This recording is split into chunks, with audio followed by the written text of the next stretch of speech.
जैसा कि मैंने आपको बताया था कि मैं आज इस साड़ी की ड्रेस बनाने वाली हूँ। तो सबसे पहले मैं इसका पल्लू पोर्शन और बॉर्डर को अलग कर लेती हूँ। मैंने इस साड़ी का बॉर्डर और पल्लू अलग कर दिया है। अब आपको करना क्या है कि आपको जितनी भी आपके गाउन की लेंथ है, मतलब जितनी भी लंबाई आपको चाहिए वो लंबाई लीजिए और उसमें से अपनी चोली को, मतलब 15 है 16 है, जो भी मैंने आपको बताया था, आप ऊपर से यहाँ से अपना सेंटर पॉइंट देखिए। जैसे मेरा 10.5 है और फिर मेरी चोली बनेगी 15 पे, उसी तरह आप भी अपना देखिए। जो पूरी लंबाई होगी उसमें से 15 इंच को अलग कर दीजिए। ठीक है, जैसे आपकी मान लो 50 बन रही है लेंथ, तो उसमें से 15 अलग निकाल दीजिए। तो 35 इंच की हमारी कलियां कटेंगी। तो उसमें 1-2 इंच आप ज्यादा ही लेके चलिएगा, क्योंकि कलियां जब नीचे से गोलाई में घूमती है, बनती है, तो उसमें 1-2 इंच की नीचे की तरफ कटिंग करनी पड़ती है हमें। तो इसलिए मैं 38 इंच की कली अपने साथ लेके चलूंगी कि ऊपर नीचे अगर 19-20 हो जाती है तो हमारे पास हमारे जुगाड़ का पूरा इंतजाम हो। ड्रेस छोटी नहीं होनी चाहिए, लंबी को छोटी हम कर सकते हैं। ये मैंने बॉर्डर का थोड़ा सा हिस्सा इस कपड़े के साथ ही रख लिया था, ताकि बाजू में हमें ज्वाइंट ना करना पड़े, क्योंकि बगैर ज्वाइंट की बाजू ज्यादा अच्छी लगती है आगे अगर बॉर्डर हम वैसे लगाते हैं उससे। तो इसलिए हम इसको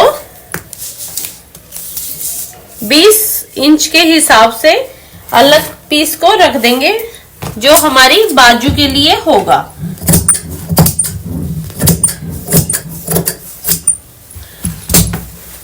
अब हमारे पास ये कपड़ा है जिसकी कि हमें कलियां काटनी है।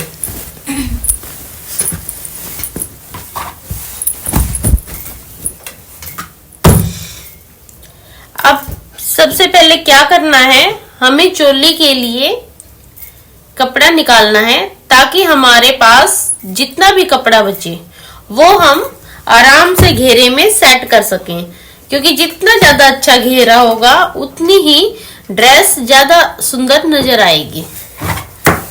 तो सबसे पहले हमें चोली के लिए कपड़ा निकाल लेना है। अभी के लिए मैं अंदाजे से कपड़ा निकाल रही हूं।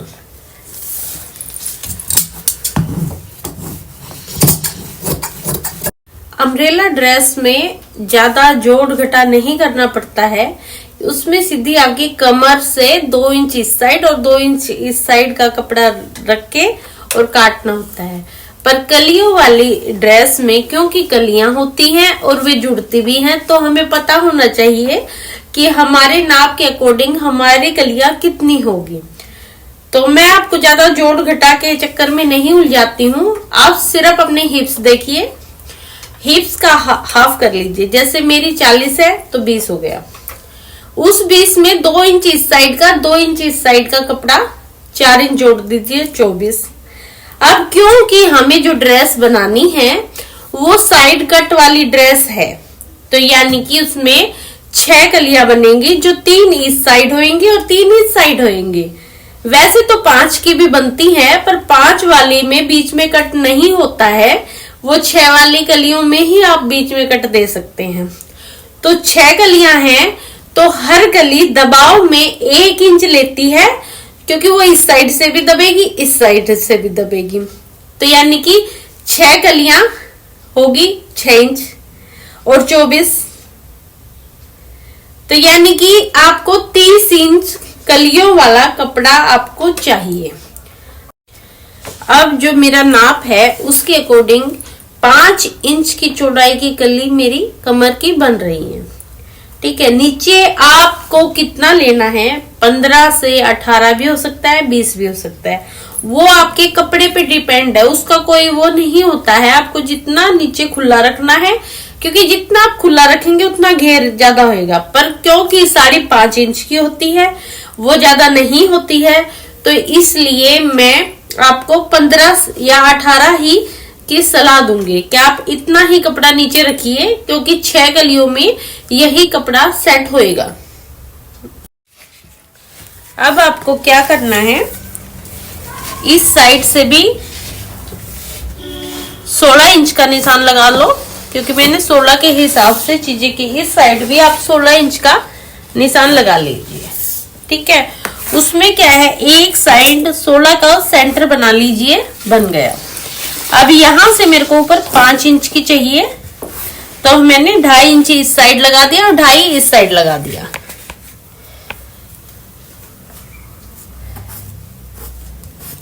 ऐसे इसको इस वाले पे रख के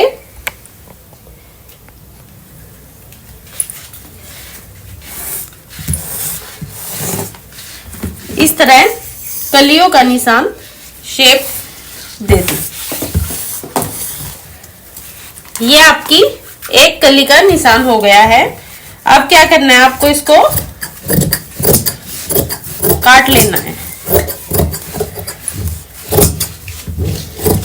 हमें इसमें एक चीज और ध्यान रखनी है, जो हम ये निशान लगाएंगे यहां से हमें तिरछा नहीं करना है, हल्का सा सीधा ही करना है, वरना जब बॉर्डर लगेगा तो वो अजीब सा गुच्छा बना देगा।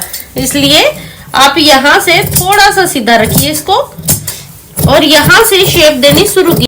अब आपके पास कटी हुई ये एक कली है, तो आपको क्या करना है, इसको उल्टा करके इस साइड ले आना है।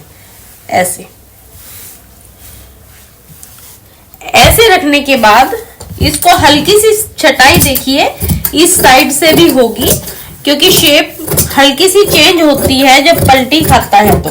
पर नीचे की तरफ आपको यही ध्यान रखना है कि आपको हल्का सा सीधा ही रखना है, ऐसे, ठीक है। क्योंकि हमें नीचे बॉर्डर भी सेट करना है और तिकोने उसमें चौड़ा बॉर्डर सेट होने में थोड़ा दिक्कत करता है। तो इसको इस तरह करके आप सारी कलियों को ऐसे ही काट लीजिए।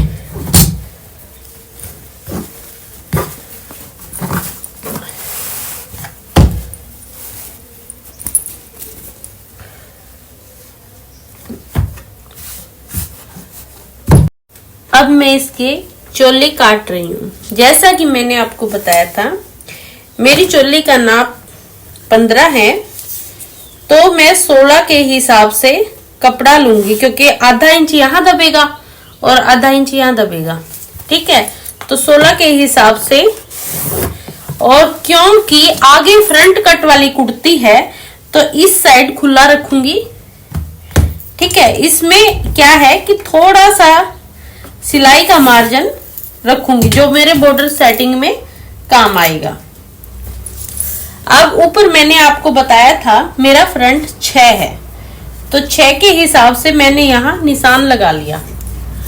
अब मोढे की बात है, वैसे तो 80% लेडीज का जो ये मोढा होता है वो 7.5 से 8 के बीच में होता है, तो मेरा भी 8 ही रखती हूं मैं 8 इसलिए रखती हूँ क्योंकि यहाँ पे इस जगह पे जो प्लेट होती है, मोटा प्लेट, मैं उसको यूज करती हूँ। तो आधा इंच का कपड़ा वो मोटा प्लेट खींच लेती है और जिसकी वजह से ऊपर की फिटिंग अच्छी आती है, ठीक है। तो ये आपका फ्रंट हो गया। यहां से 1.25 इंच कपड़े को इस तरह गिराया जाता है। जब भी हम चोली, ब्लाउज या प्रिंस कट कोई भी चीज बनाते हैं तो हमारी ये प्लेट बहुत काम आती है। इसको सेंटर पॉइंट वाली प्लेट कहते हैं। जैसे कि मेरी 10.5 पे थी और आधा इंच ऊपर का मार्जिन हो गया तो 11 पे हो गई, तो मेरी सेंटर प्लेट का जो वो है वो 11 इंच पे है। अब यहां से जो ब्लाउजों में प्लेट पड़ती है 3.5 पे, सेम यही होता है 3.5 इंच की प्लेट होती है ये, बैक में भी 3.5 की होती है और फ्रंट में भी होती है। और इसी तरह पॉइंट ऊपर से बैक में लिया जाता है और वहां से ये प्लेट शुरू होती है, जैसे ऐसे। अब क्या है कि ये वाली प्लेट या तो आप इसको ऐसे ही डाल लो, इन दोनों प्लेटों के बीच में 2 इंच का मार्जिन होता है, या तो इसको आप ऐसे ही रख लो या फिर इसको प्रिंस कट की तरह इस तरह शेप दे सकते हो। ये दोनों में ही फिटिंग बहुत अच्छी आती है, इसका कोई वो नहीं है कि आप ऐसा करोगे तो ऐसी आएगी, ऐसा नहीं, दोनों में ही अच्छी आती है। अब मेरी जो बॉडी, मेरा ऊपर का नाप 9.5 इंच है, मैं यहां भी 9.5 ही लूंगी, पर जो मेरी कमर है वो 8.5 है, तो उसको कम करने के लिए मैं इस प्लेट से कम करूंगी। जितना भी गैप इनका होगा वो मैं इस प्लेट को दूंगी, जिससे कि शेप ज्यादा अच्छी आती है। अच्छा, ये तो हुआ मेरा नाप। अब आपको अपना नाप के लिए क्या करना होगा, तो आपकी बॉडी का जो भी नाप है, जो भी आप लेते हो उसमें, अगर आप सूट बना रहे हो तो यहाँ 3 इंच प्लस कर दो, कमर पे 2 इंच प्लस कर दो और हिप्स पे भी 2 इंच प्लस कर दो। ठीक है, ये तीनों 3 2 2 ये ऐड करो और फिर उसमें चौथा हिस्सा करके आप, जैसे मेरा 9.5 निकला है, आपका निकल जाएगा। ठीक है, रही बात ब्लाउज की, ब्लाउज में हम ऐसा नहीं करते हैं, ब्लाउज टाइट फिटिंग का होता है, तो उसमें हम कमर को तो जैसी है एज की एज लेते हैं, जितनी भी आपकी कमर है उतनी। हाँ, ऊपर चेस्ट में हम 2 इंच का वो कर देते हैं, क्योंकि 1 इंच का तो ये प्लेट ही ले जाएगी। ठीक है, तो वो आपकी फिटिंग को प्रॉपरली ही आएगी। अब मैंने ये पल्ला कटिंग कर लिया है। अब आपको क्या करना है, ये जो मार्जिन है इसको बाहर निकाल दो ऐसे, और इसको इस पल्ले पे सेट कर दो इस तरह। अब क्या है कि अगर आपका बैक गला बहुत बड़ा है तो आप बिल्कुल इसको बिल्कुल मामूली सा ऐसे हल्की सी लुक देगी। अगर छोटा है तो थोड़ी और बड़ी हो जाएगी। ठीक है, जैसे जैसे गला छोटा होता जाएगा ये चीज बढ़ती जाएगी, और जैसे जैसे गला बड़ा होता जाएगा ये चीज घटती जाएगी। और जब हम बैकलेस बनाते हैं तो ये दोनों को इक्वल ही लेके चलते हैं। ठीक है, अब मैं इस पीस को इसके अकॉर्डिंग काट लेती हूँ। ड्रेसों के गले अब मैंने फ्रंट को इस पे रख के बैक पीस को काट लिया है।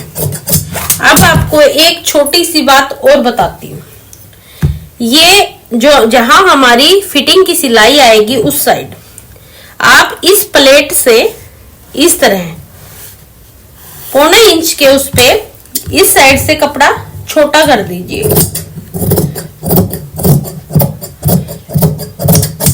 इसका कारण भी बताती हूँ। ये हिस्सा चेस्ट ऊपर खींच लेती है, जिसकी वजह से ये ज्यादा लंबा नजर नहीं आता है, पर जो ये हिस्सा है ये अगर हम इसके इक्वल रखेंगे तो कमर के पास ये कपड़ा ऐसे इकट्ठा हो जाएगा, क्योंकि इस कपड़े की कोई जगह ही नहीं है हमारी बॉडी में। इसलिए यहां से हम इस तरह कटिंग करके ये कपड़ा खत्म कर देते हैं। सेम चीज ये जितनी भी चोली वाली चीजें होती है सब में होती है, ब्लाउजों में भी होती है और चोली वाले टॉप है उनमें भी होती है, मतलब हर जगह होती है। ये मैंने आपको फ्रंट कट वाली अनारकली कुर्ती की कटिंग बता दी है। बाजू हम अपने हिसाब से डिजाइन करेंगे। अभी मैंने सोची नहीं है कि मैं उसमें कैसी बाजू लगाऊंगी, तो आप अच्छी तरह कटिंग को समझिए। मैंने अपनी तरफ से बिल्कुल ही सिंपल भाषा में आपको बताने की कोशिश की है।